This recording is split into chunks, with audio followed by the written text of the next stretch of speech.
হে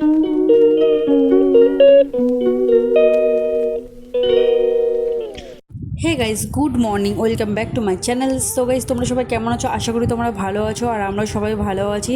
আর আজকের দিনটা কী বলো তো? আজকের হচ্ছে শুভ জন্মাষ্টমী।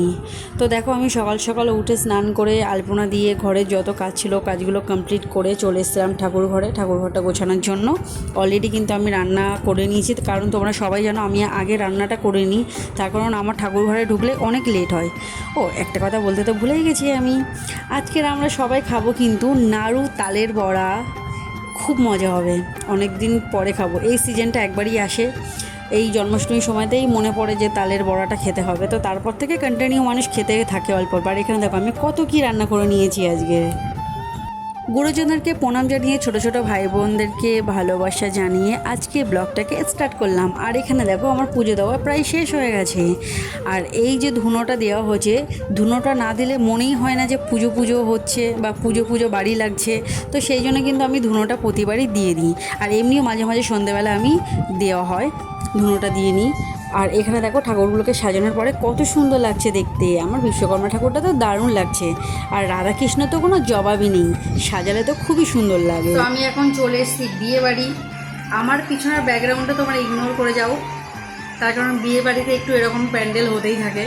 আর কত কী খাবো দেখো, তোমাদেরকে দেখাচ্ছি। এটা হচ্ছে আমার বিয়ে বাড়ির খাবার, আর কিছু দেয়নি, শুধু এইটুখানি, জাস্ট একটুখানি জিনিস আমাকে খেতে দিয়েছে, আর কিছু না। তো প্রতিবার খেতে খেতে আমার একটু সন্ধ্যায় হয়ে যায়, কিন্তু আজকের সন্ধ্যা হয়নি, আজকের কিন্তু আমি তাড়াতাড়ি করে নিয়েছিলাম, তো সেই জন্য খেয়ে নিলাম। তো এখানে দেখো আজকের আমাদের নতুন একটা সারপ্রাইজ। প্রতিবার কিছু না কিছু নিয়ে আমরা চলে আসি। তো এই দেখো, এটাকে কি বলে আমি ঠিক জানি না, এটা তোমরা যদি কেউ জেনে থাকো তাহলে অবশ্যই কমেন্টে জানাবে আমাকে। আর এখানে নিয়ে নিয়েছিলাম তাল, কিন্তু তালটা প্রচণ্ড শক্ত ছিল, তো সেই জন্য আমি অন্য একটা তাল নিয়ে এসেছি আবার। আর এখানে শিরো দেখো খুবই দুষ্টুমি করছিল। আর এই যে আমার হাতে আলতা দেখছো না, আমি একটা শ্যুটের জন্য রেডি হয়েছিলাম, তো সেই শ্যুটটা একটুখানি করেছি, তোমরা অবশ্যই দেখেছো আগে। আর এখানে দেখো আমাকে কারেন্ট শটের মতন দিচ্ছে, তো আমি ভয়ের মধ্যে চিৎকার করে উঠছি, যে কারণ আমি কারেন্টটাকে ভীষণ ভয় পাই। আর তালটাকে দেখো কেমন করে তোমাদেরকে দেখাচ্ছি। আমি পরে যখন ভিডিওটা দেখছি না, তখন আমার নিজেরই কেমন লাগছে। আমি শিরোকে বলছিলাম তুই খাবি। আর এখানে দেখো ফাইনালি আমাদের তালের বড়া হয়ে গেছে।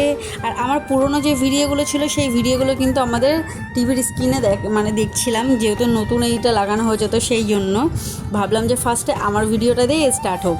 তো সেই জন্য দেখো এইটা পুরনো ভিডিওটা দেখে নিলাম। আর তারপর রাত্রেবেলা নিয়ে নিয়েছিলাম একটু চিকেন। ভেবেছিলাম আজকে কিছু আঁশ খাবো না, কিন্তু আমাদের বাড়িতে কখনো হবেই না। আর এদেরকে দেখো দুষ্টুমি করছে। আর আমি একটু গেছিলাম নিচে প্রসাদ নিয়ে আসতে কাকিমার বাড়িতে, আর ততক্ষণে শিরো কিন্তু খুবই বদমাইশি করছিল। তা এখানে দেখো আমি কাকিমার বাড়িতে চলে এসেছি গোপু সোনাকে দেখতে, আর এখানে প্রসাদ নিতে। এখানে জানো তোমরা কতগুলো গোপু সোনা আছে? এখানে অনেক গোপু সোনা আছে। আর দেখতে দেখো কত সুন্দর লাগছে। কাকিমারা কিন্তু ঘরটা ভীষণ সুন্দর করে সাজিয়ে নিয়েছে ঠাকুরের। তো আমার তো চোখই ফেরাতে পারছিলাম না আমি, তো এত সুন্দর লাগছিল। আর অনেক রাতও হয়ে গেছিলো, তো বেশিক্ষণ আর গল্প করিনি। এখানে কাকু ঘুমাচ্ছিল, ভাইও ঘুমায়নি, সবাই জেগেই ছিল, সবাই মিলে গল্প করছিল, ভাই, কাকু আর কাকিমা। তো আমি আসার পরে দেখো এখানে শিরো এত লাফাচ্ছে যে আমি প্রসাদটা নিয়ে ঢুকতেই পারছি না। তো না পেরে কী করলাম, আগে ওকে আটকে দেবো, তারপরে আমি ঘরে ঢুকে গেলাম।